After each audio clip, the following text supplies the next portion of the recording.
Better that than you. Yeah, right. Hi. Good, how are you? I'm like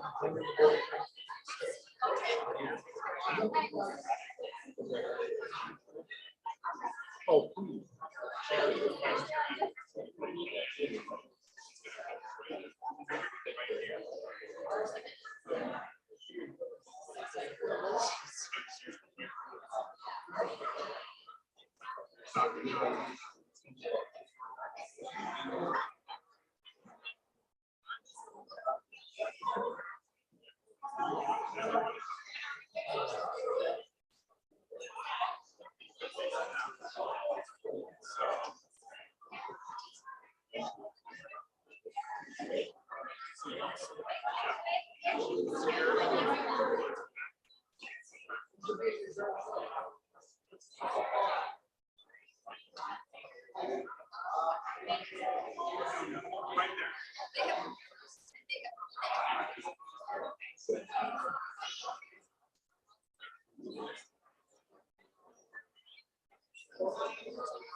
You're going to stand on the first floor. Stand right here.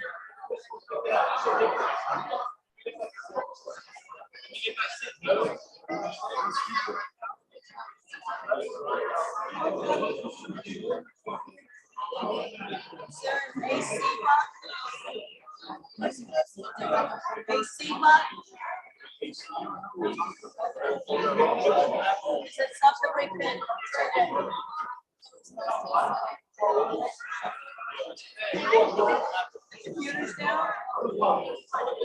Turn it down, turn it down. It's like we're all like really hot. It's not hot.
1 minute.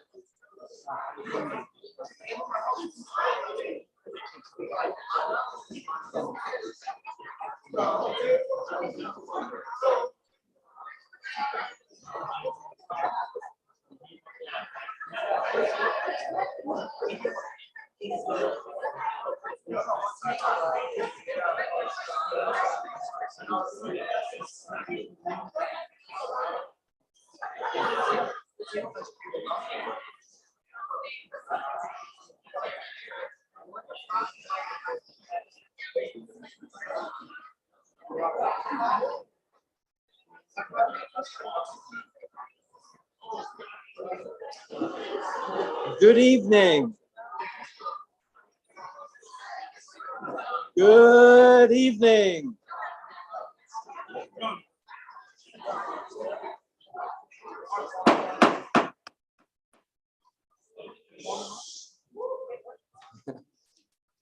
Good evening. I'd like to take this opportunity to welcome you to the school board meeting this Wednesday, March 23rd, 2022. The public is encouraged and welcome to address the school board at the hearing of citizens. Kathy, our assistant, Kathy Tompkins, collects the cards for our hearing of citizens and will call you forward at the appropriate time. Now we're going to enjoy the flag salute from Venice High School's Marine Corps JROTC. Please stand.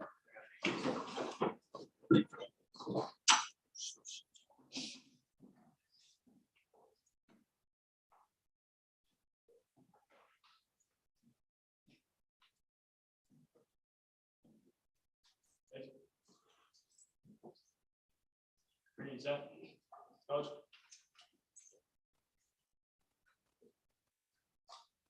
I pledge allegiance to the flag of the United States of America and to the republic for which it stands, one nation, under God, indivisible, with liberty and justice for all.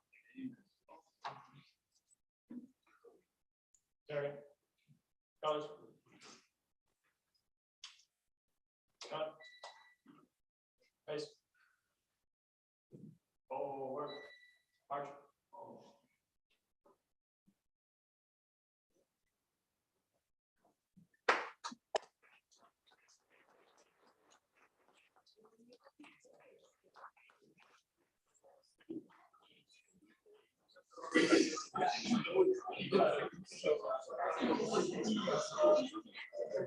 So here we are in the city of Venice. We're on remote, enjoying the traveling roadshow of the school board. So in case there's any technical difficulties for those that are tuning in this evening, the entire meeting will be shown and posted on our website later this week. For those that are sitting at the dais, I will do my best to look at hands being raised, and I'll keep note and try to call you in order. So thank you all for being here again tonight. And we're going to enjoy a live feature this evening from the Laurel Nokomis Saxophone Trio. Josh Broderson, Ryan Haggerty, Lucas Lindauer.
Thanks, guys. That was 2 for 3 by Percy Hall under the direction of band director Angela McKenzie. Great job. This is a happy night here in Venice. Lots of fun things.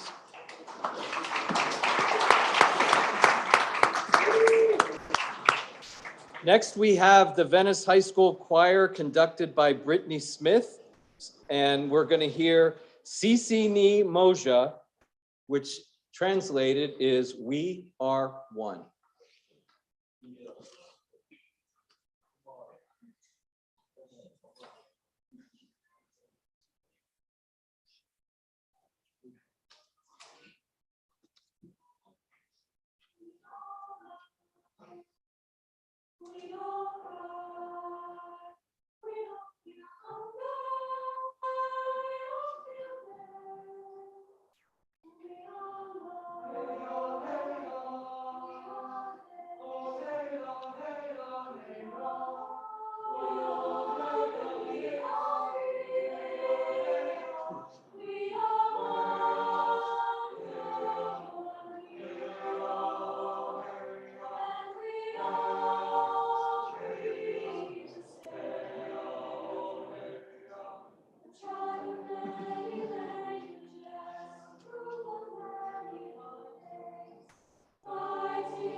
need to travel to Venice more often. The March Civility Squad character trait is pay attention, be alert, be prepared to show you care. And tonight we have Clara Mogford from Venice High School as our student representative. Welcome, Clara. Would you mind telling us a little bit about yourself? Hello, I would first like to thank Mr. Edwards, Mr. Asplin, and the school board members, and Mr. Caressli for allowing me the opportunity to be here as a student representative today. My name is Clara Mogford. I was born in Venice and have been attending school in Sarasota County since kindergarten. Now I'm a senior at Venice High, and I'm a student in the dual enrollment program offered by State College of Florida. Since I do not physically attend classes at Venice High, I am sure to be involved in clubs such as Student Government and National Honor Society to make sure I stay engaged in the campus life. In the future, I will be attending Florida State University and would like to pursue a double major in business administration and finance.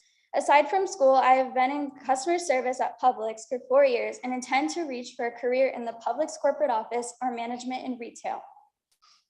Thank you.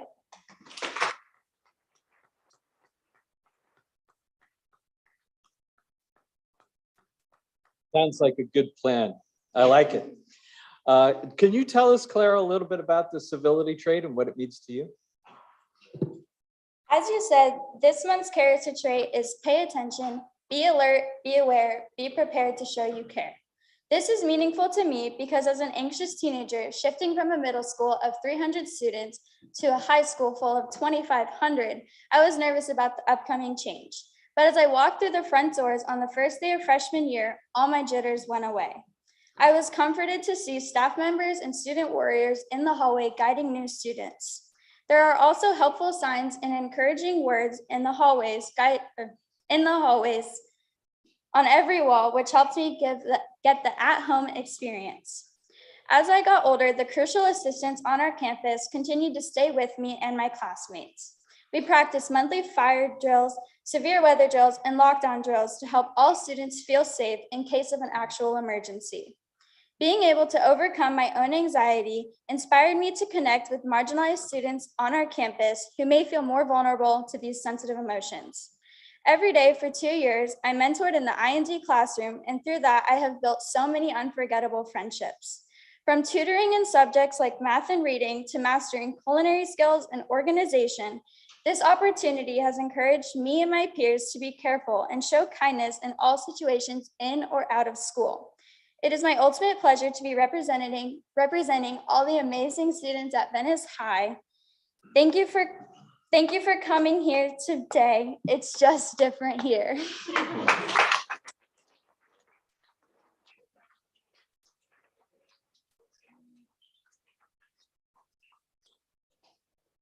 Thank you, Clara. Good job.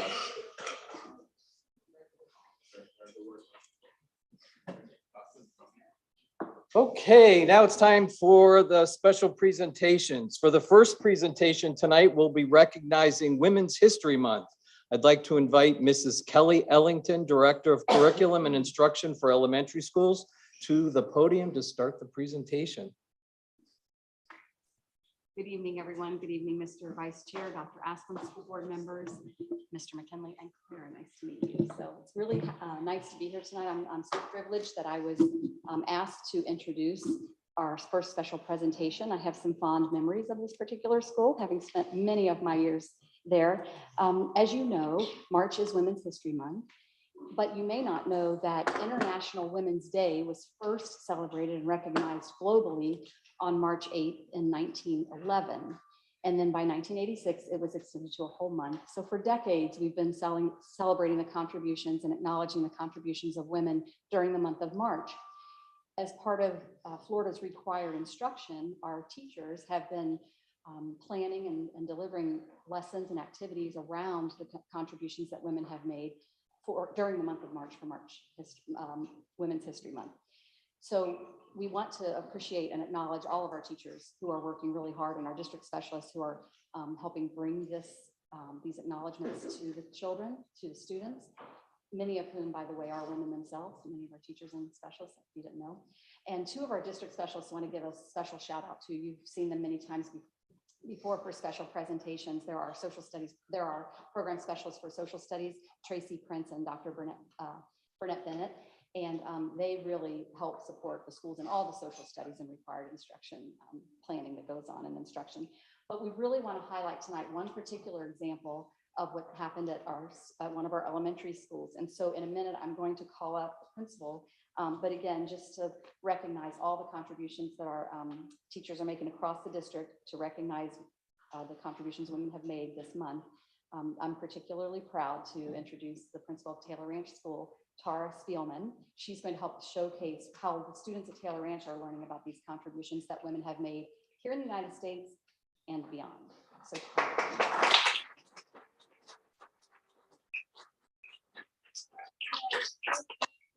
board members, Dr. Asplin, Attorney McKinley, it's so great to see everybody and so delighted to be here in Venice.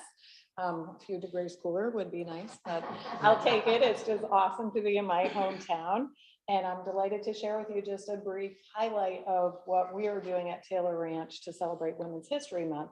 So throughout the month and right now, students are learning about and researching the contributions of trailblazing women in the areas of intervention, not intervention, I have education on my brain, invention and science and sports, medicine, civil rights.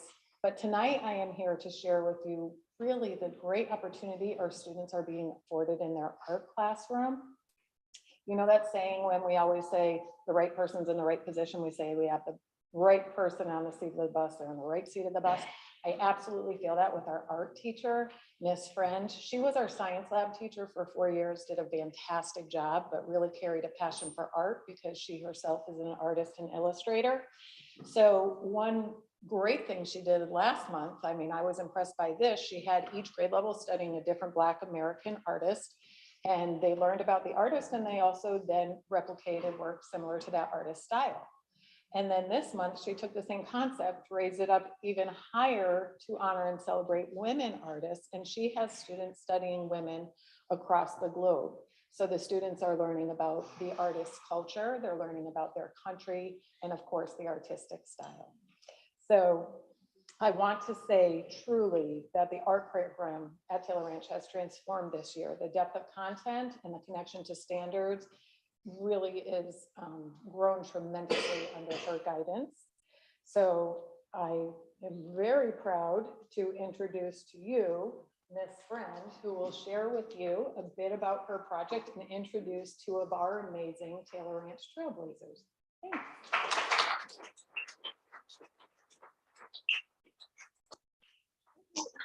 Thank you, thank you. First of all, you must take a look at the beautiful cover on the presentation. That is artist Lisbeth Ortez. And she is a Latin American in Houston, Texas. And obviously she's greatly inspired by Frida Kahlo, one of our Mexican artists. And this, I just think it's beautiful and it says it all. It's relating to our 5th grade project. They're doing self-portraits for 5th grade graduation, and they're inspired by self-portrait artists from all over the world. So you'll get to see them here in a minute. I'll show you that real quick before I introduce our two guests. Now, how do you get to go to the next one? So what is our main goal? Our main goal is to honor and learn about women and the cultural influences that have inspired their artwork. I'm not sure how you get it. And this is part of that 5th grade project. I'm not sure those look a little different up there. This is part of our, there we go. This is part of the 5th grade project of the self-portrait artists. And so you'll see we have Black American artists, Ukrainian, Bohemian, Latin American, Cuban, Hispanic, and Mexican artists. And students are drawing their self-portraits and they're taking a look at what inspires them through art and which one really reflects on them to bring out their character and their pieces that they're going to share. And with that, I would like to bring your attention to our two guest speakers, if you would come up here with me. We have Nikita Vesta and Maya Coleman here, if we give them a nice hand.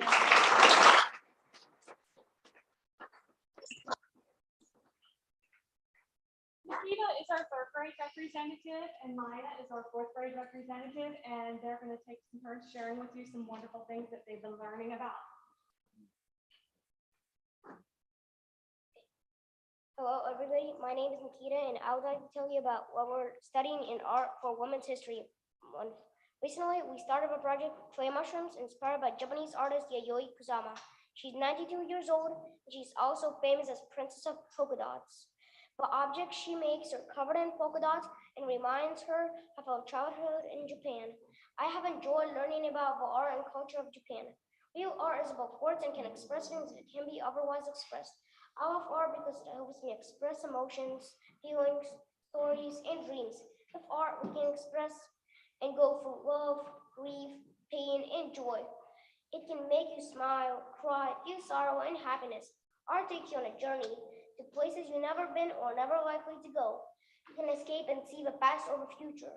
Art can be used to help spread a message, making people achieve great things in life. Art can be a form of communication between people, the universal language. Art is linked to creation. Creation is essential, and I believe art and artists are essential. Above all, art is the food for the soul. It can heal. It's a kind of magic.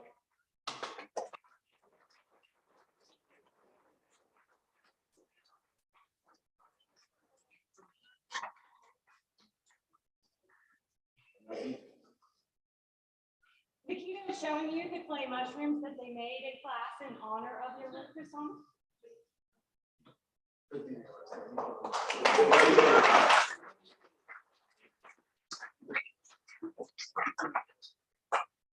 And next we have Maya Coleman, and she is going to be sharing with you a little bit more about our fourth grade project.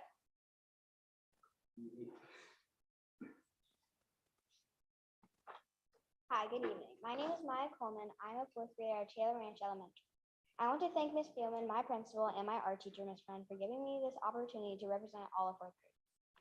Ms. Friend is a great teacher. Ms. Friend teaches us many different styles of art and about artists. From other countries this month, our class is studying the art of Stephanie Law to honor Women's History Month. All of fourth grade is creating watercolor animal collages, but every class is doing a different animal. My class is painting a bird, for example. Stephanie Law is a Korean-American artist best known for her watercolor depicting scenes of fantasy and surreal paintings, like dream scenes. She focuses on creativity and imagination. I've enjoyed learning about the process that stems from traditional Korean art forms. I just want to say thank you for having me as a speaker, and good luck.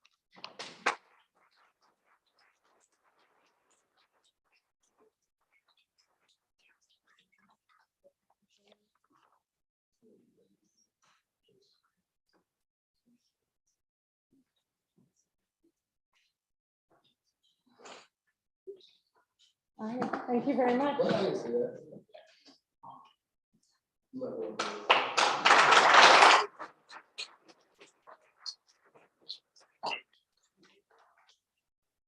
Thank you all very much. I would love to thank the parents of these wonderful students and their teachers who came to celebrate with them tonight.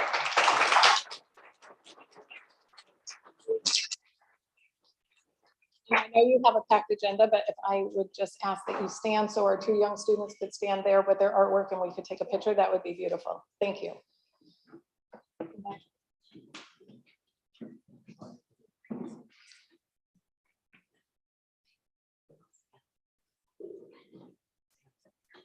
Right in front of these two. Squeeze into the middle, guys. Be good out there.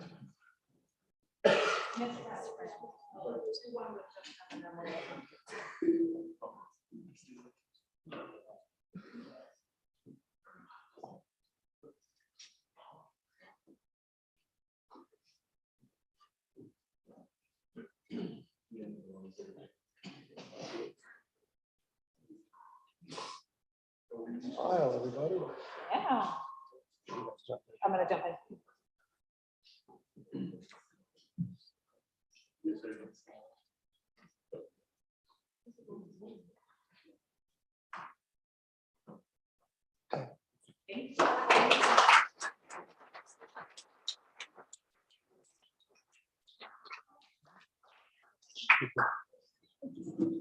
Told you it was a happy night here in Venice. Thank you, guys. That was wonderful. The next presentation highlights Venice High School students. I'd like to invite Mr. Zoltan Koretsky, principal of Venice High School, up to the podium with the National Merit Finalist presentation.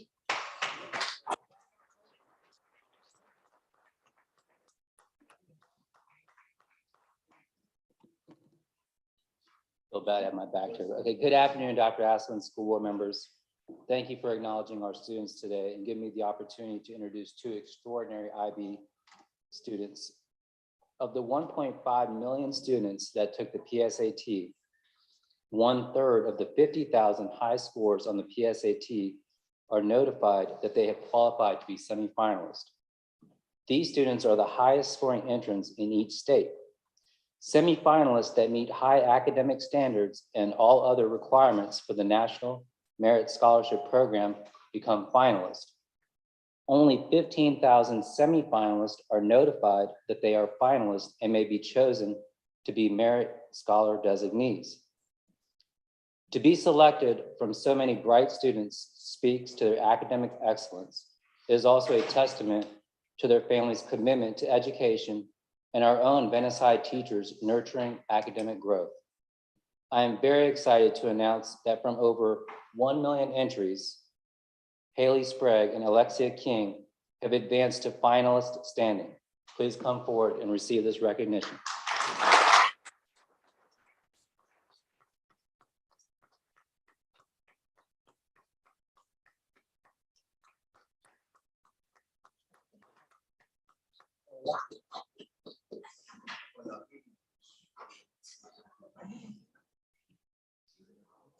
Congratulations.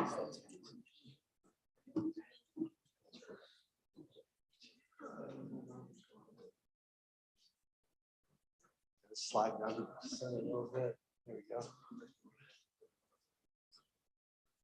Everybody smile. Congratulations.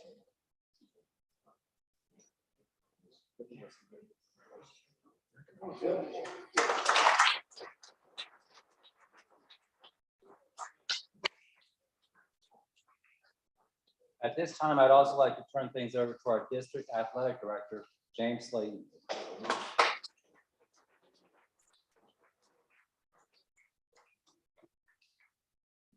All right, we've come together to recognize the amazing state championship accomplishments of the Venice High School football, girls basketball, and Special Olympics basketball teams. I would like to thank Superintendent Asplin and the school board for realizing the importance of recognizing these great accomplishments by our district's athletic teams and students. These fine Venice athletes exhibit the very characteristics that our district desires from all of our student athletes, and that is to be the best citizens, students, and athletes they can possibly be. I want to thank Venice High School Principal Zoltan Karastelli, Athletic Director Pete Dombrowski, and Assistant Principal Ryan Shirley for all their support and efforts to make Venice High School athletics great. At this time, we're going to be welcoming some head coaches and then also recognizing their students. First, our Special Olympics state champion basketball coach, Mark Foster.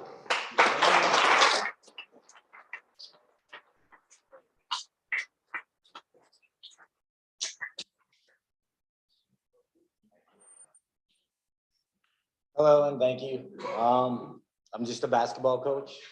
So that's what I told my guys when I took the position, like, hey guys, I'm a basketball coach.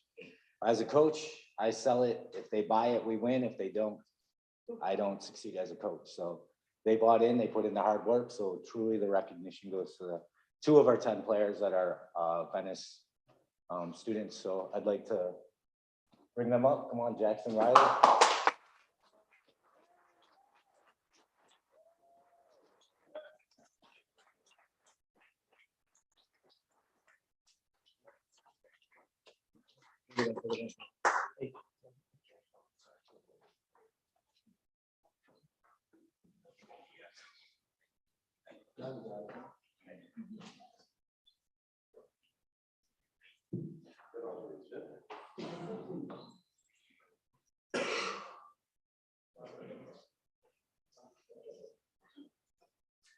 Hi, guys. Need y'all to slide down just a little bit. And smile.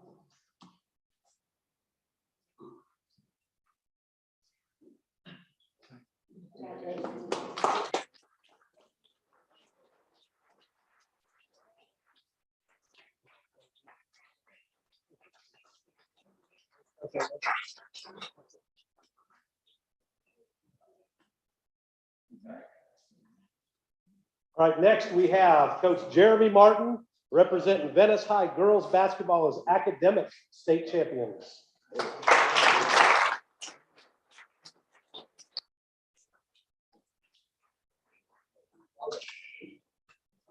Good evening. Thank you for having us here. I'm truly honored to stand in front of you to represent the girls basketball team. In the last 3 years since I took over, they changed the standards, they changed the culture, and it's truly a blessing to be here as an Indian with them today. I'm going to have McKenna Wright come up and speak about this year and how wonderful that these girls are.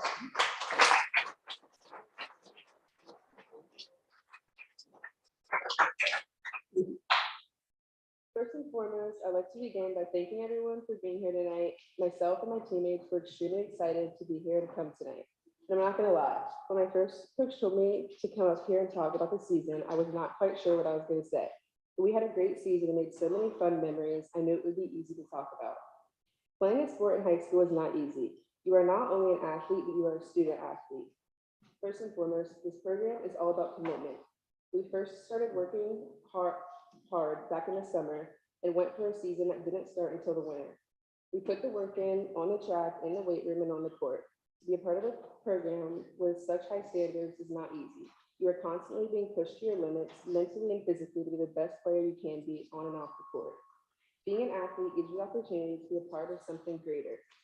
As a team, we push each other to be better every day along with our coaches. That meant no excuses.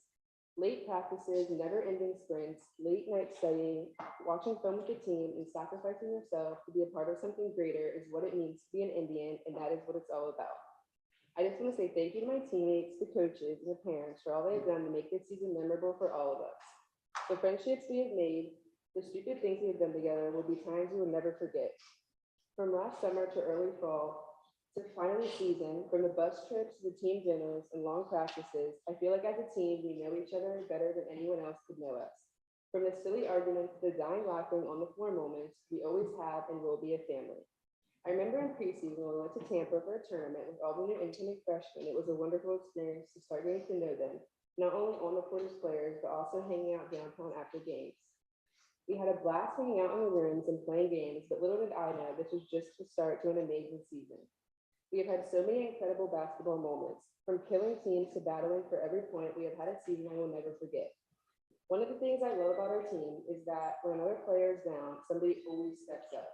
I will never forget when we played Cardinal Mooney, the intensity I saw out of every player, especially our freshman starting point guard, Addie. She was a hot shooter of the night during, I can't even remember, but at least 5 threes, being the lead scorer of both teams. We held Mooney to 69 points with us falling short only by 12, who ended up losing in their 3 state championship game. We battled with them for 4 long quarters and even took the lead in the first half. The intensity and the encouragement from every player will be one of my favorite memories I will take from this season. I'm all about energy and everyone knows it. It's the biggest part of my game I wanted to offer to my team.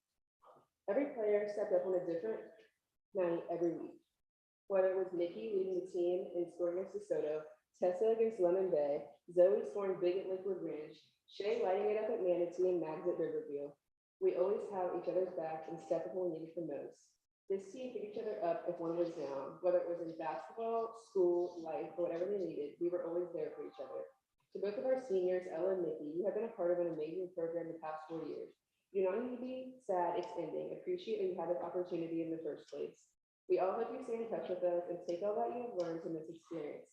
Underclassmen and myself, we should never take this for granted. There are so many athletes who wish they could be in our position. Athletes who are not lucky enough to call themselves an Indian. Appreciate every practice, game, and workout. Senior day comes a lot sooner than we think. This is such an honor to receive the academic state championship. I know how hard everyone on this team has worked and how much the coaches have stressed staying on top of our schoolwork. Thank you. Venice goes back.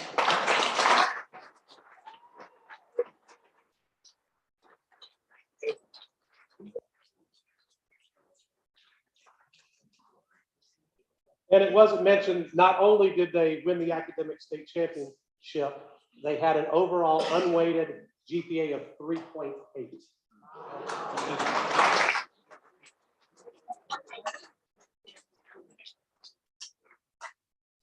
And last but certainly not least, coach of the state champion football team at Venice High School, John.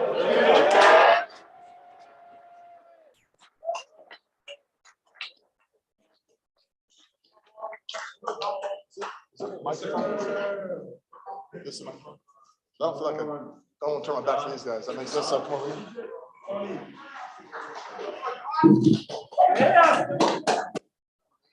All right, thank you for having us. We're honored to be here, and you might find it hard to believe, but I didn't get a chance to address our team after our game. Immediately after that, I left and coached an all-star game, so I never had a chance to even address them. If you've ever been to a state championship game, they try to get you off the field and get you the heck out of the locker rooms. There's a game right behind you. So, gentlemen, congratulations, man. We did it. You know, a lot of hard work.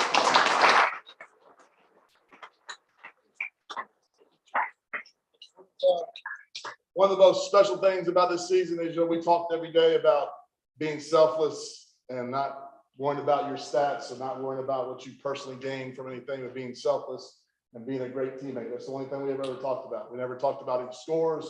We never talked about who we're going to be better than, because we're always trying to be better than who? Ourselves. We're always trying to be the best team we can possibly be, no matter who our opponents are. And it was really, really cool to see when it all came together. And it didn't happen right away. There's a process. I mean, it's a process from the summer all the way through the season. But we could kind of see it happen in the playoffs when we stopped caring about what I was getting and we started worrying about what we were getting. And I think we all kind of felt that at the same time. And that was something really, really cool with our team. And I think, you know, it's really hard, you know, to have a 15, 16, 17, 18-year-old kid have that mentality of, hey, I'm going to give it up for my teammates. I don't really care what my stats are. I don't care how many times I get the ball, as long as we're successful. And it's very, very difficult. And it's also very, very difficult to be a leader at those ages. And we always talk about being a leader, and it's easy to be somebody's friend and to say, okay, well, I'm not gonna hold my friend accountable because I'm his buddy. But it's really difficult at that age to sit there and tell your buddy, hey, you're doing the wrong thing. This isn't helping us. And we saw some of that happen too, take place. We saw some real leadership take place. And I think that was one of the things that made me the most proud of our team this year. Hopefully that we represented our county when we played. When you come to a Venice High football game, you're not going to see a guy with one high sock, one low sock. You're not going to see a guy with a sleeve. Everyone's going to look the same, just like we're in the military. And there's a reason behind that. Because we're all one team and we're not trying. If you're going to stand out and be different, you better stand out because you're playing, not because of what you're wearing. So, you know, those are just some of the philosophies we have, and I'm just so proud of you guys. And you guys stayed the course, and it wasn't always fun. It wasn't always easy. Coaches, thank you, Coach Shannon, Coach Adler, Coach Heyer, Coach Burkholz here. Thank you guys for having the same vision as the team, because it doesn't happen when you have separate visions and everyone's not on the same path. Thank you, Mr. Presley. He's a great leader, and I'm not just saying that because he's my principal, but he's a great leader, and we're very, very fortunate to decide to have him.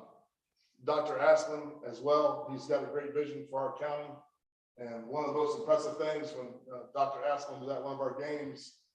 He was at senior night. We were placing the helmets on the end of the goal line, and you know, he's back there putting the helmets nice and neat for us, and instead of signing autographs in the end zone, you know, what you could have been doing, but he's, you know, rolling the sleeves up kind of. And I think you guys see me roll my sleeves up every day when I'm cleaning toilets and cleaning the locker room. But that's something, you know, that's something you need to carry on the rest of your life. You know, something's not getting done, you do it, right? Okay. Thank you to my wife for keeping me in line another season. You know, wouldn't be able to do it without her, and my little daughter Justice, right? So thank you guys again. Let's, I'm gonna bring up Amari and Damon. They're gonna say a few words. Yes, sir.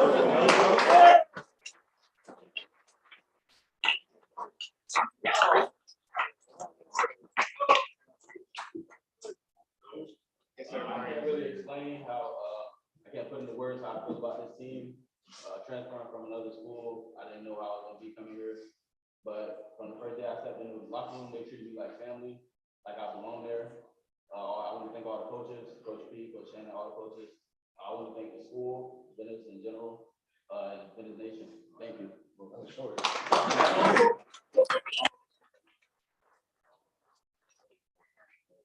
right, so coming freshman year, you just realize it's different. You level competition freshman really much, so you come to the big dogs. I think most of y'all, but I mean, it's been a lot being able to win the state game, you know, compete with my friends. Some guys I've known since kindergarten, second grade. So I mean, playing with coaches I've known my whole life, I mean, it was amazing. So I felt.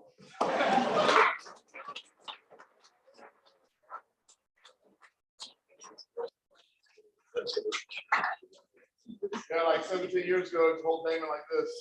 When he weighed 10 pounds, so I can't do it anymore. But thank you again.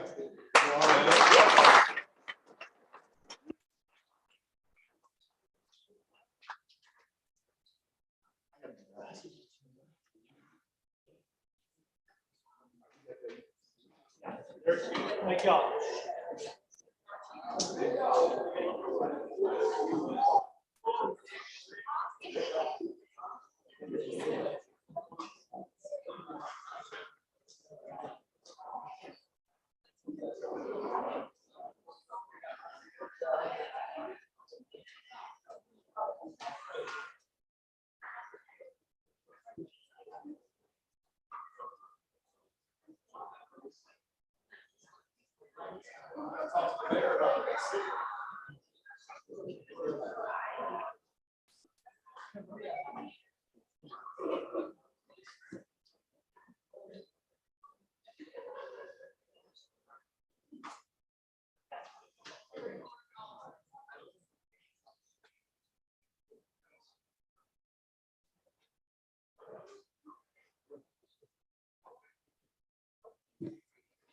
Okay, let's keep that happy feeling going through the rest of the meeting. Dr. Asplin, let's hear the superintendent's report.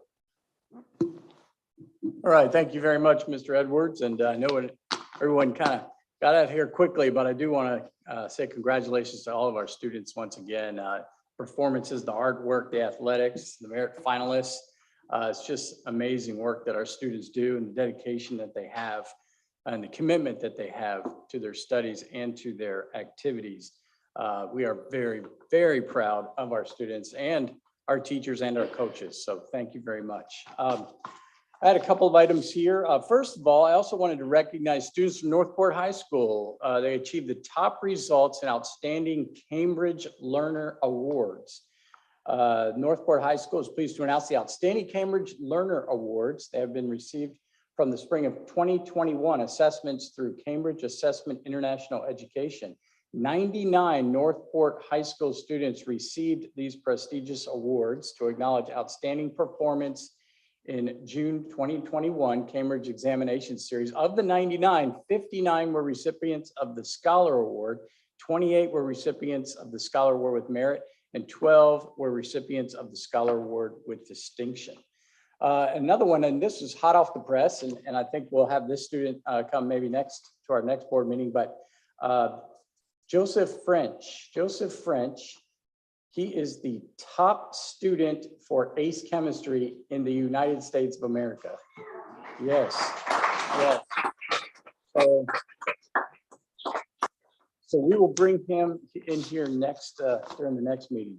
Pineview, our math modeling teams are going to the finals again. I think that's 3 or 4 years in a row.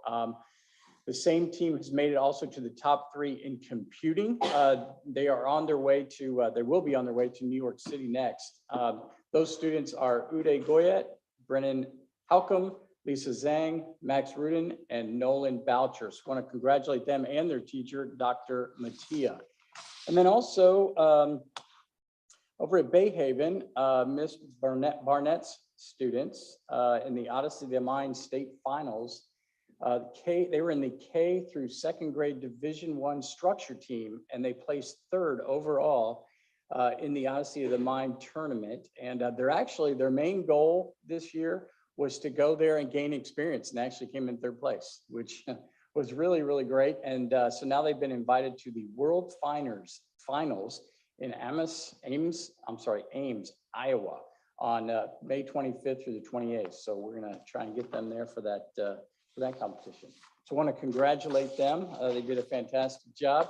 And then also just wanted to mention that today is Medal of Honor Day. And back in 1990, United States Congress designated March 25th of each year as National Medal of Honor Day. And what's interesting is there's 3 versions of the Medal of Honor, one for Army, one for Navy, and one for Air Force. And the Marine Corps and the Coast Guard received the Navy version. And we just want to show our sincerest gratitude to those who have served, who are serving now, and who will serve in the future. So thank you for protecting our great nation. And with that, that's the report. Thank you, Dr. Asplin.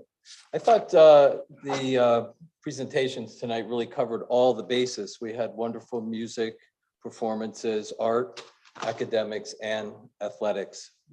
It was exciting to see all areas and all bases covered with our students. At this point in the evening, it's the hearing of citizens. At this point in the meeting, we're going to hear from citizens wishing to speak who have completely filled out and submitted a citizen's card. If your full name is not written on the card, or if you have failed to complete or sign the card, your name will not be called. Please speak to the board, not to the audience. Furthermore, speakers addressing the school board shall not make remarks which are irrelevant to the business of the school board, which are abusive, threatening, defamatory, obscene, profane, or otherwise of a disorderly nature. As such, it is not a forum for attacking individuals or school board members. Any such complaints should be submitted in writing to the superintendent. It is unlawful to disrupt or interfere with a school board meeting, and any such action may result in a misdemeanor or offense of the second degree. This is a business meeting of the school board, and the public expects that we conduct it in an orderly, efficient, effective, dignified manner. We humbly ask that you act as you would as you were taught as a child. Finally, as a public servants elected by the people in this county, we will listen with open minds and open hearts to your comments. We respect your First Amendment right to freedom of speech, and as a citizen of this great country, you must understand that your rights are not absolute, so that we are free to speak our mind, but you cannot defame an individual or yell fire in a crowded theater. With rights comes responsibility, and so we begin. And Miss Rose has agreed to help with the calling of citizens this evening. Thank you. Thank you, Mr. Edwards. We have 2 speakers for the agenda portion of community. And first up is Barbara Vaughn, followed by Michelle Posey.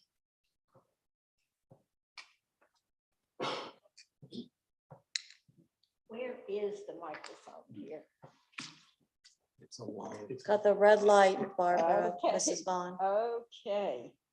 Thank you, Lord, for this beautiful place and this wonderful gathering of students of all kinds and all colors, and wonderful examples of the humanity that you create, God. We thank you from the bottom of our hearts. We thank you too for the parents that have bred these wonderful children. And we ask you to continue to guide and guard them as they bring these children up into adulthood. I also pray for our school board members. Lord, I pray that you turn their hearts and minds to the best for these children, and always, always keep them looking for the good, Lord, in each other and in the students and in our schools. Lord, we thank you for being with this wonderful group tonight. And I ask you, Lord, to have them, the board, reconsider item 14 on the agenda, we do not need to waive bidding for important items that our students use. Educational tests and textbooks and printed instructional materials, computer software. Lord, these are all open channels to let things like CRT creep into our classrooms. We need to have these contracts open for bid and not limited. Thank you, Lord, for this wonderful evening. Thank you for being here with us. And I thank you for the opportunity to bring these things before you, Lord, and before this board. Amen.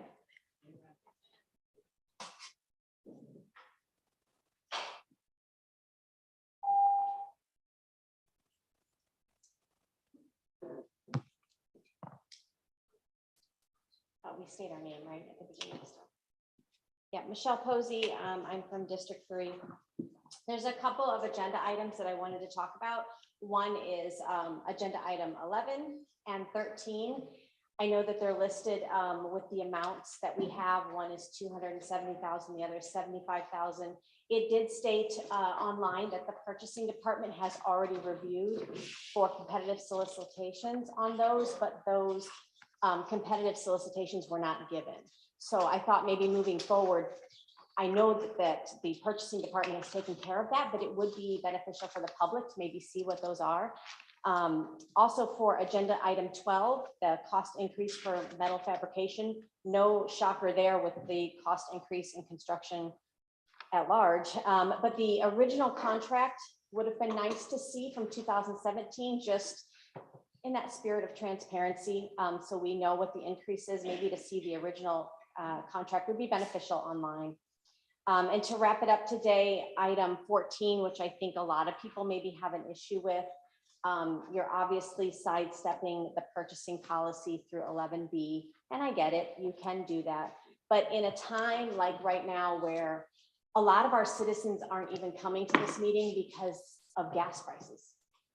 We're making decisions at the pump, we're making decisions at the store. We're having to choose between 3 different brands of milk and 3 different brands of bread. So for you to not consider competitors, it just isn't a good optic. It's not a good look. And I know that you are well within your legal rights to do that, but sometimes just because you can do something doesn't mean you should do something. So I would urge you to reconsider doing that in the future. If there's nothing to hide, there's nothing to hide. And that would go miles and miles in the trust department with the community. Thank you. Thank you for those comments. Number 5, do we have any additions or corrections to the agenda? One addendum was added to item number 8, the instructional classified personnel report. Okay, we're going to go to the approval of the consent agenda. Do I have a motion, Mrs. Ziegler? Yes, I'm sorry, as far as correction or changes, I'd like to move item number 14 to new business. To second that. If we don't need a second. And then I'll make a motion. I move to approve the consent agenda as amended. Do I have a second? Second. Great. Any comments? Okay, please vote. We're going to use a voice vote. All those in favor, please say aye. Aye. Aye. Aye. Any opposed? So the motion passes 3-3, all unanimously. Okay, do we want to talk about the items that were pulled for new business? Sure. So I only have one item. So if someone wants to make a motion, unless there's anything, I only have 14 that we moved. Is that correct? That's my understanding. Yes.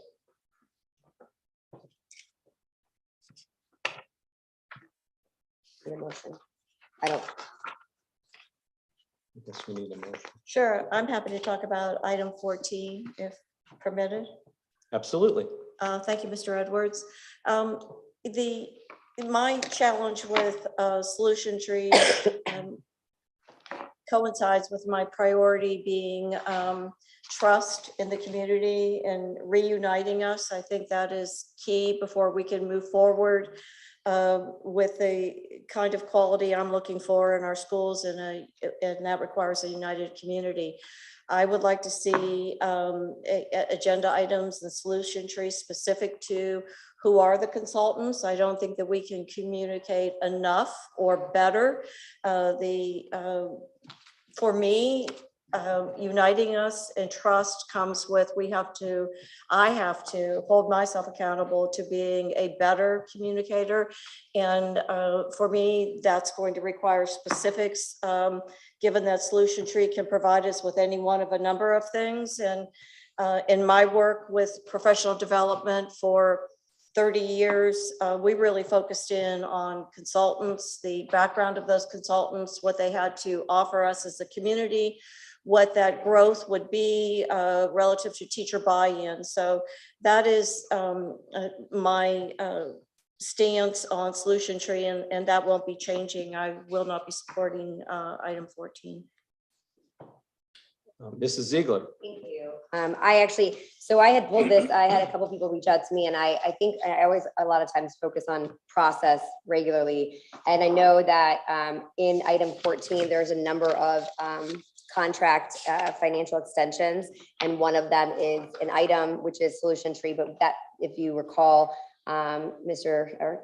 Asplin and also Sir Chair, I don't know, not used to that yet, so but that it didn't prevail unanimously. And so any kind of contractual extensions or continuations for an item that wasn't approved in a 5-0, when I think of consent business, I think we've talked about this a bit. I think consent is, it's knowledgeable that it's going to be a unanimous approval moving forward. And so I just think it's really important. I don't need to go through all the reasons of why. I think I did that previously, but to me, I think it's really important if we have anything where any board member, whether it's 4-0, 3-2, et cetera, I guess wouldn't be anything other than that, that we bring those forward in a new business fashion, because that is really the flow of the agenda. So that's why I pulled it. I would not be supporting item 14 because of the additional expenditure on one of the items. So that was why I pulled it. So unless there's a motion, otherwise I believe it would fail or what have you.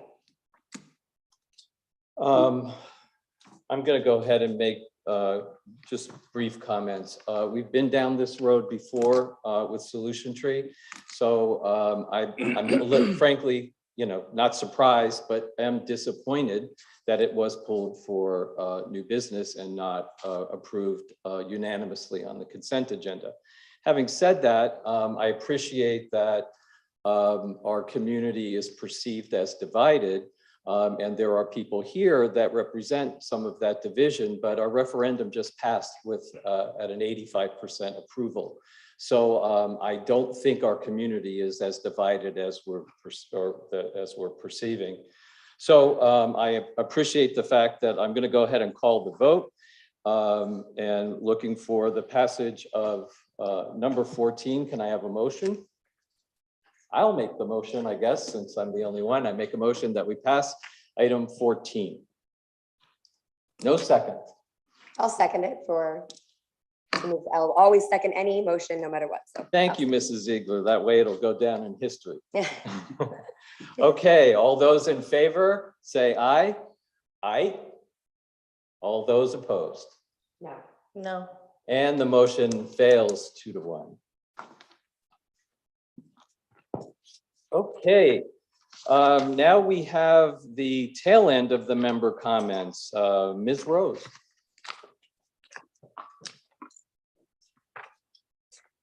Thank you, Chair Edwards. First up is Kathy Lehner, and followed by Sebastian Martinez.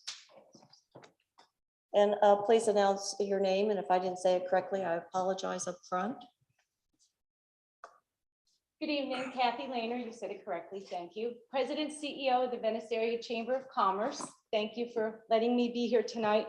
I came to say thank you especially to the Venice High School for their collaboration to let the businesses come into the high school. We have 3 things I'd just like to tell you about quickly. We are doing, thanks to Dr. Tanica and Mrs. Brantley's entrepreneur class, we are doing Real World Wednesday. We have been doing that since the beginning of this school year. We've had our business members, owners of businesses going in and telling their story to just about 80 kids over the first 3 periods and sharing what the real world is about. I don't have numbers yet because it's a brand new program, but excited to see where it's going to land, because I know many of the business owners have been contacted by our kids and interested in where their futures can be. This also led to a job fair we held just before spring break. It was that Friday. The goal was to hire 15, 16, and 17-year-olds. And we had 138 kids come with a prepared resume, 24 businesses. I know as of today, 10 have been hired, and I know many are in conversation with the rest. The last thing is our teen leadership program that the chamber puts on to bring sophomores and juniors around to our community to learn about government, to learn about healthcare, to open their eyes of what's here so that maybe one day they might want to come back and be the leader and make it better, or stay here and start something fresh and be that leader. So again, it's just saying thank you for what you do and what you're allowing to the business community. We are just under 1,000 members, which represent over 35,000 employees. These are our future workforce. These are our future business owners. Appreciate it. Thank you for your time.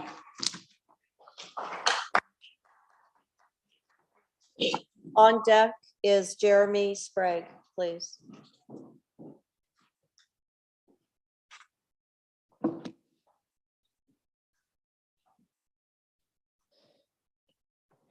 Good evening. My name is Sebastian Martinez, a graduate of Booker High School, chairperson of Sarasota Youth Association, Penn State student, and a product of the Sarasota County Schools education system. I flew down from Pennsylvania because these meetings and this community matters to me. This time I spent over $300 meeting prior, similar costs. So now in the span of 2 meetings, I spent $600 of my own money to attend these meetings for 6 minutes of speaking time. I ration what I would usually spend on food and other school items to be able to attend these meetings. Earlier today, I was able to attend a luncheon alongside several board members regarding embracing our differences. I was able to listen to students speak, present phenomenal artwork, as well as hear inspirational quotes. Hearing the experiences of students as well as their speeches, alongside a variety of several other students from a variety of schools, it highlights a key fact. The reasons why outside organizations with initiatives combating bigotry exist in the first place is because those issues exist, continue to exist, and are key experiences and truths facing far too many students in that county. Too many students experience these acts these organizations work to prevent. Evidently today, the district is not proactive in resolving a lot of these issues. For example, teachers spending upward of $500 to $800 or more on class instructions and programs begging for funding from their respective schools far too many times. You have the following scenarios. Say you're a teacher, you need to teach a specific curriculum and reach a target amount of passing grades, test scores, etc. Now let's imagine you don't have enough textbooks to cover the class. In some cases, even a class period. That would make it subjectively more difficult to teach the course effectively, especially when benchmarks or EOCs or other exams are reliant on material that comes from those textbooks. In item 14, computer software, instructional material, things like educational tests and textbooks, that isn't a divisive item. Education isn't divisive, education is general. Students and teachers should be worrying about teaching, learning, and being able to review, not jumping around textbooks, deciding what is pertinent and what is a gamble and what is not on a gamble. Students hearing material and not learning, that doesn't even account for your non-English speaking students. ¿Quién trabaja para ellos?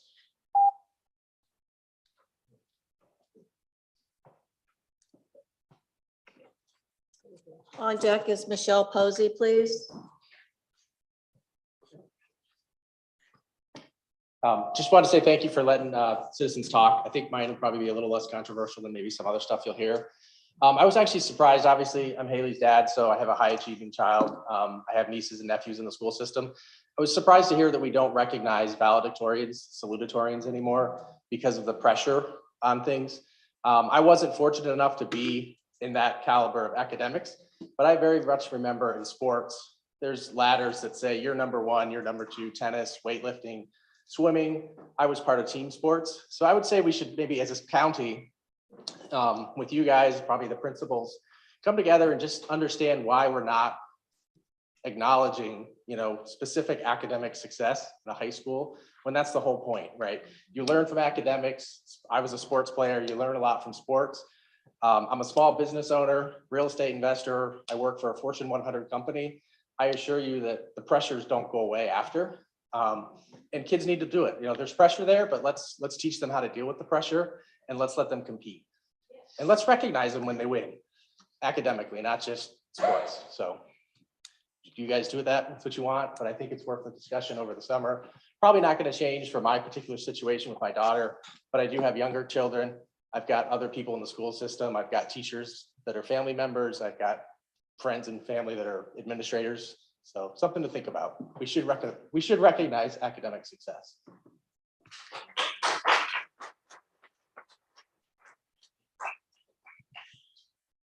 John Wilson is on deck, please.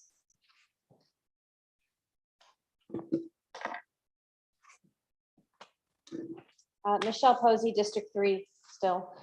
So don't mistake the passing of the referendum for universal support of failed leadership. The referendum passed because a lot of people in this community are excited about a potential for a conservative majority on this board that will do the right thing with the funds. So please don't spread misinformation. I was told earlier this week from none other than Shirley, who I miss her not being here, but why does she spend, meaning me, so much time on what public schools teach? And I thought that was odd, because didn't we just pass a referendum vote that clearly had something to do with my taxpayer dollars? So that's why I'm here. So I just want to let you know that people come and speak, obviously take their own time, because they can, because taxation without representation is in fact tyranny. And we don't live in those times, so we're not going back to those times. That's why we're here.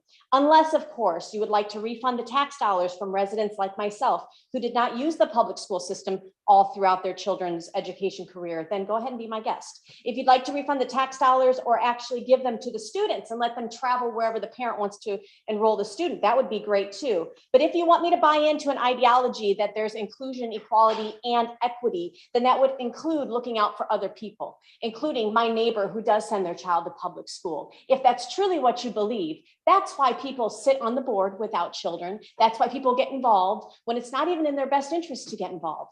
I shouldn't have to explain that to people. I wish Miss Brown was here, because it speaks more on her character that she questioned that than it ever does on mine. Thank you.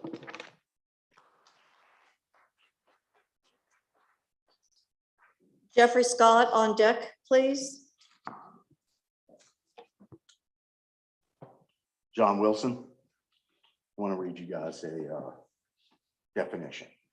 The shameful failure to fulfill one's obligations. That comes down to the dereliction of duty. I have the data now for reading recovery, and it is the worst thing that I've ever seen. You guys have poured $11 million into this. I'm going to tell you what I'm going to do. I'm going to run this up the chain if I have to backpack it to Tallahassee myself, because we're going to start change in this district. Everybody's going to have a fair shot at this district, not just the haves or the have-nots anymore.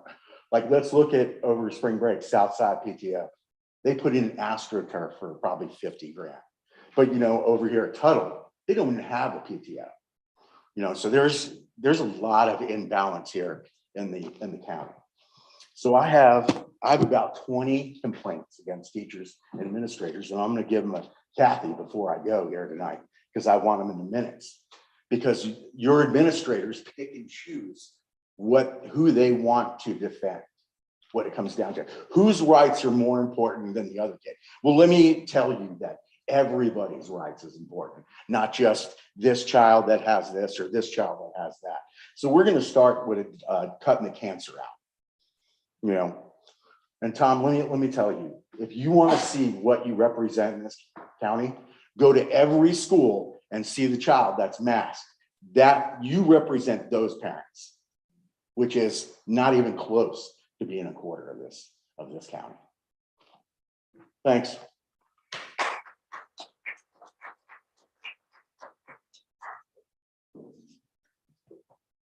On deck is Ashley Cody, please. Good evening. Tonight, I would like to remind the Sarasota County School Board that in order to be successful, each board member's policy positions and eventual policy decision must be in the best interest of their students, the district, and the larger community. As all of you already may know, many decisions made on your dais may involve some kind of choice. At times, it may not be a clear-cut choice, but require each board member to reach a policy decision based on rational objectivity, not on your political ideology. The Sarasota County School Board must represent the public interest and serve the multitude of wants and needs of the district, not any selfish agendas. Without exception, the policy decisions made by this school board will impact the school-age children of this district until they graduate from high school. Both the Sarasota County School Board and the school district administration must live up to the principles and values of your district. Your school district should not lose sight of the many learning opportunities that can make a difference in the lives of your students. Any educational outcome is considered a success when students are encouraged to apply themselves in the classroom. I would like to end with a footnote. The students of your school district are not an interruption of your work. They are the purpose of it. A student of the district is not dependent on the district. The school district is dependent on the student's success in the classroom. It is your job to assist every student throughout the district in a reliable and responsible manner with sincerity and courtesy in order to enhance and improve their K through 12 public school experience. Thank you.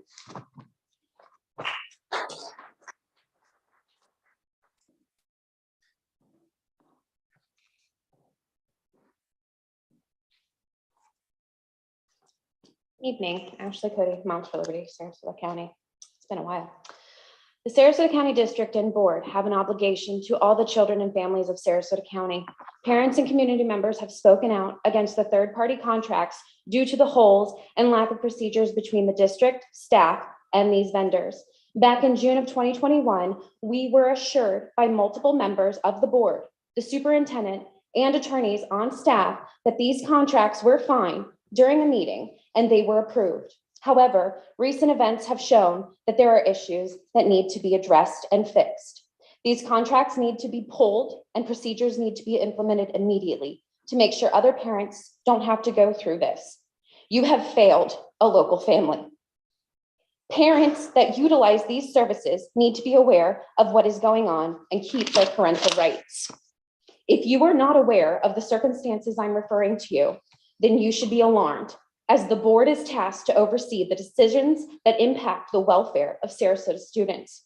And it should be your expectation that those in charge shall make a good faith effort to keep you informed.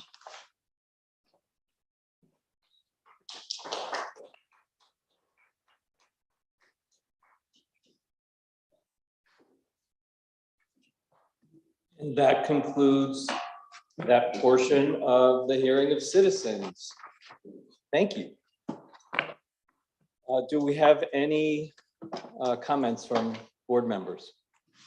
Mrs. Ziegler.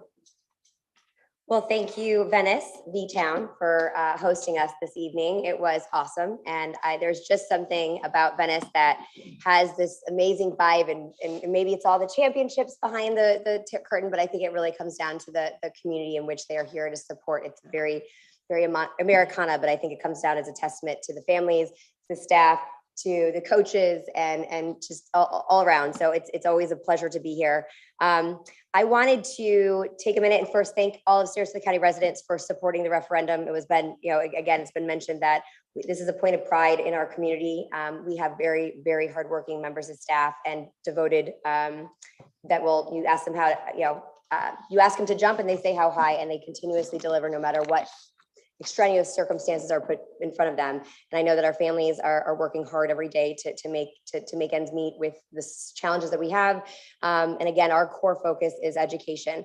And I love that we can do celebrations, and on the heels of Women's History Month, I think, and perfectly on the backdrop of Venice, with it being, a focus on the athletics and the championships, and also stemming from conversations that I've heard us talk about our alumni and celebrating the great successes that we've seen them do, trying to see as they persevere in the future.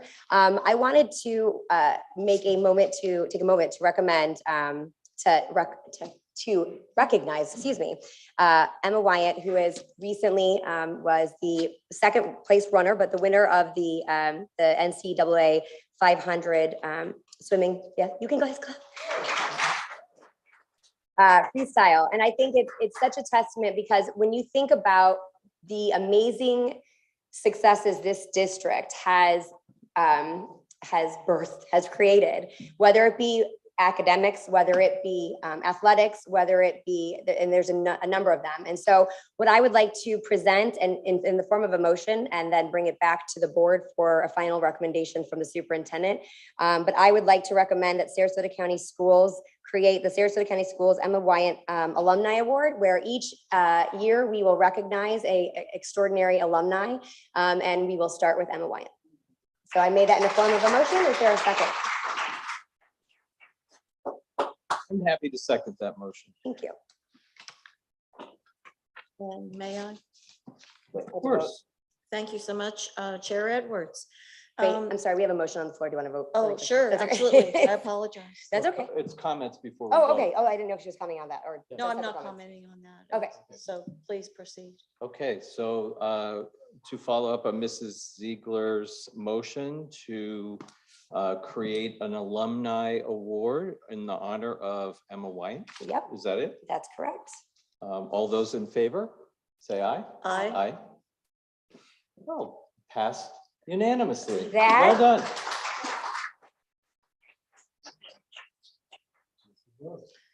Thank you, Chair Edwards. I just want to thank the community of Venice for your hospitality. It's a pleasure to be here. I would also, in honor of Women's History Month, I would be remiss if I didn't bring up two former superintendents that I feel have brought us to the quality of schools that we behold today. And that's Superintendent Lori White and Superintendent Wilma Hamilton, who recently passed. And I would like to honor both of those women in honor of our A+ quality schools, in actually giving birth to the success in our referendum, Wilma Hamilton. I'd also like to share that my focus as a school board member will be reading. It's at my heart. It is one of the primary reasons that I ran for school board, is to look after each and every one of our individual students. I do have, and I've been public, I have concerns with the reading recovery program, the $11 million+ in the 7 years that we have had this program as our signature program, and zero growth in third grade reading, which is the intent of reading recovery, is to grow third grade reading scores, the greatest predictor for every student's success. What really brought this to light for me was putting the reading recovery program in our ESE pilot grant through the Florida State Legislature. I'm very concerned with that. I think that any program will show progress in special ed since we haven't had one, but I would much prefer a research-based successful program with a trend. I'm also requesting visibility with reading programs in our schools, and I'm requesting visibility and transparency for our community if indeed there is consideration for what I understand is a potential Strauss grant. If I understand it correctly, I have had no information on this. That it is perhaps a grant for reading and special education, and that we get input from our special education community and teachers, but also coincide that with research-based programs, which I know Dr. Asplin at one point brought up the Wilson program, which I was fully behind, but didn't occur. So again, honors to Superintendent Lori White and Wilma Hamilton, and thank you, City of Venice.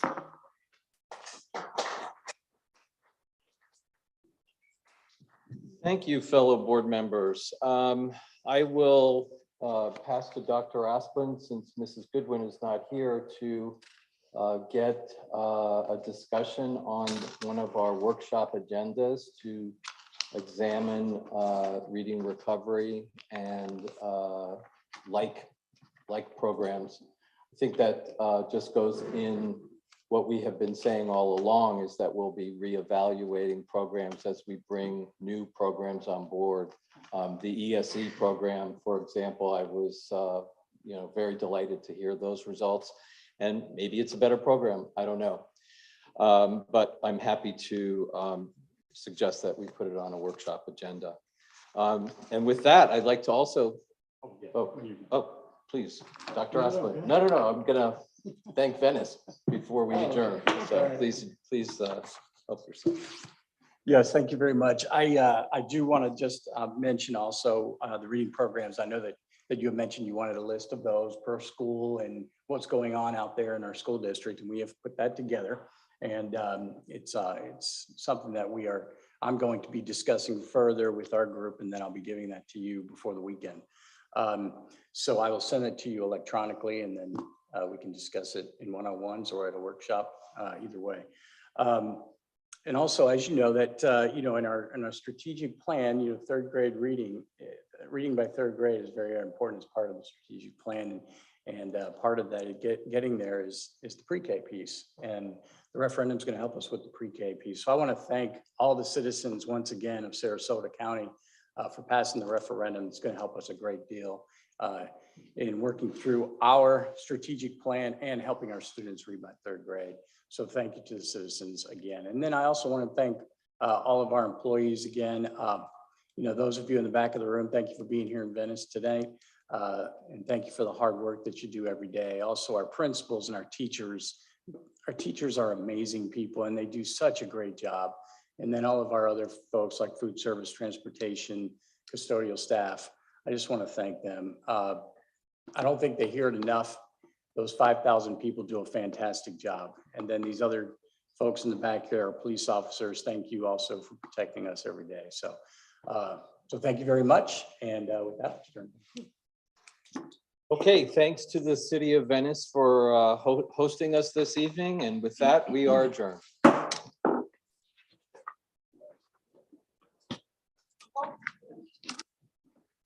Let's get out to the airport.